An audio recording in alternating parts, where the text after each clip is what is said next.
हर्ष चले मुनिवर के साथ था। धनुष यज्ञ का जैसे नाम सुना तो बड़े प्रसन्न हो गए। आजकल भी लड़के धनुष यज्ञ का नाम ले लो तो बड़े खुश हो जाते हैं।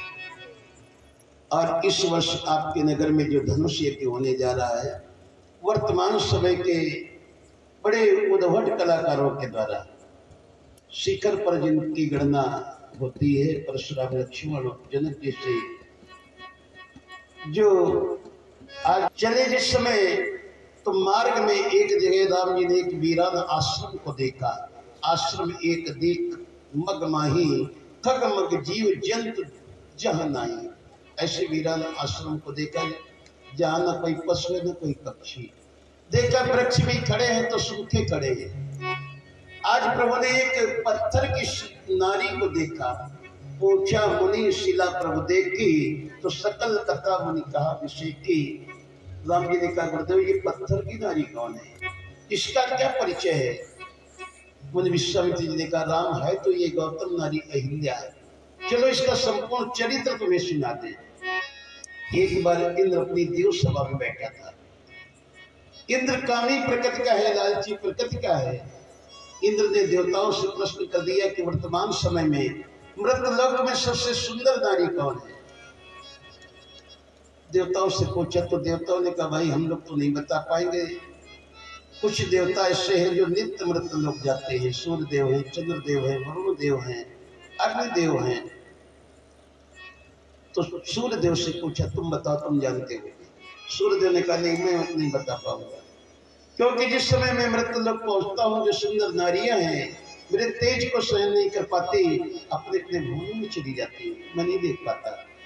चंद्रमा से पूछा तुम बताओ।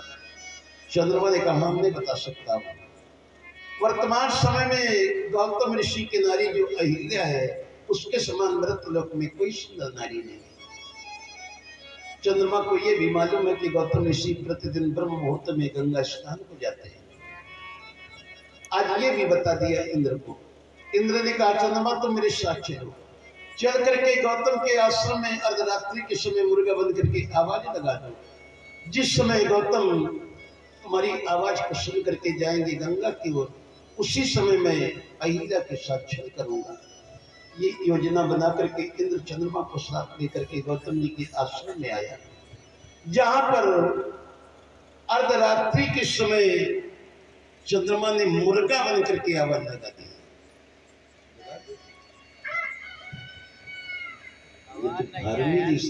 देसी वाला बोलवा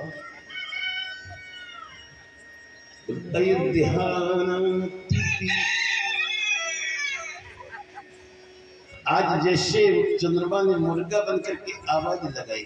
देखो लोकल आवाज लोकल ही दिखेगी। अब चंद्रमा मुर्गा बन के आवाज लगा रहा है। जैसे ही सुना गौतम जी ने उठाया चिला और कमंडल चल पड़े गंगा की ओर। इधर इंद्र ने गौतम का वेश धारण करके अहिल्या के साथ छल किया। जैसे ही गौतम जी गंगा में पहुंचे, मैया गंगा को प्रणाम किया, तो आज मैया गंगा प्रकट हो गई और कहने लगे पुत्र गौतम तुम अर्धरात्रि के समय क्यों चले आए? शीघ्र अपने आश्रम जाओ, तुम्हारे साथ छल हो रहा है। गौतम जी वापस हुए, आश्रम आए, दरवाजा खटखटाया, अहिल्या दरवाजा खोलो, अहिल्या दरवाजा खोलो। दरवाजा बड़े विलंब से खोला। आज गौतम जी ने कहा अहिल्या आश्रम में कौन आया है? अहिल्या झूठ बोल गई, कोई नहीं स्वामी। आज पूछा अपने पुत्र शतानंद से कि कोई आश्रम में आया है? शतानंद का पिताजी में सो रहा था, मैं नहीं जान पाया। बुलाया बेटी अंजनी को, अंजनी से पूछा कोई आश्रम में आया? आज अंजनी ने बता दिया कि हाँ पिताजी, अभी कोई माता जी से बात कर रहा था। उसी समय अहिल्या ने श्राप दे दिया अंजनी को कि जा तेरे कुंवारे पुत्र पैदा होगा। आज गौतम जी ने निकाला कमंडल से जल अभिमंत्रित करके कहा कि मेरे साथ छल करने वाला सामने अपने श्राप देता हूं। आज थर-थर कांपते हुए इंद्र प्रकट हो गया। गौतम जी ने कहा इंद्र आज तू एक भक्त के पीछे इतना परेशान हुआ, जा मेरा श्राप है तेरे शरीर में 1000 भोग हो जाए। चंद्रमा के कमंडल फेंक करके मारा। आज भी कमंडल का पेंदी का दाग चंद्रमा के मुखमंडल पर लगा हुआ है, क्योंकि कलम का दाग काजल से भी ज्यादा काला होता है। आज श्राप को दीन हो जा, देवता का श्राप दे दिया, अहिल्या को भी श्राप दे दिया, पति के साथ छल करने वाली जाकर पाषाण हो जा। सकल कथा मुनि कहा अभिषेक की, और कहा राम ये वही है गौतम नारी अहिल्या, तुम इसका उद्धार करो। आज प्रभु ने देर नहीं लगाई, विचार नहीं किया, क्योंकि मात पिता गुरु प्रभु के बानी विनय विचार करी। शीत का विचार किया जाता है, उचित के अनुचित किए विचारो, धर्म जाए सिर पातक भारू। तो कोई विचार नहीं किया प्रभु ने, और उस ब्राह्मण पत्नी के मस्तक पर अपना पैर स्पर्श करवा दिया। परिषद पद पावन शोक न सामन, प्रगट भई तप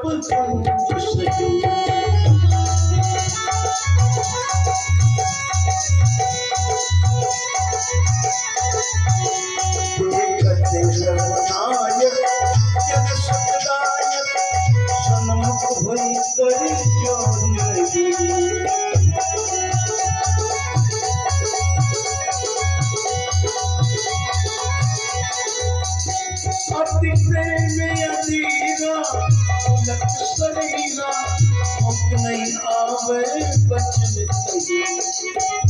अतिशय बड़भागी चरणन लागी, जुगल नयन चल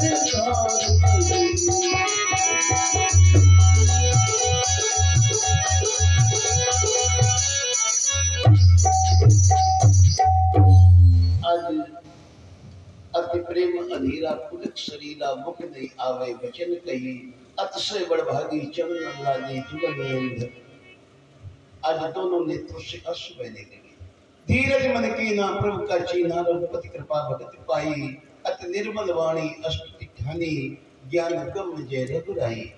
आज वो पत्थर की नारी सजीव हो गई और हाथ जोड़ करके प्रभु के समक्ष खड़ी हो गई और कहने लगी, प्रभु आज आपने एक अपावन नारी को पावन कर दिया। मैं तो अपावन नारी थी, मैं नारी अपावन, प्रभु जग पावन। रामन रिपुजन सुखदाई, राजीव विलोचन भव भय मोचन। पाई पाई शब्द आई, उन श्राप जो दीना, अति बल की ना परम अनुग्रह में माना। देखो भरी लोचन हरि भव मोचन, यही लाभ शंकर जाना। विनती प्रभु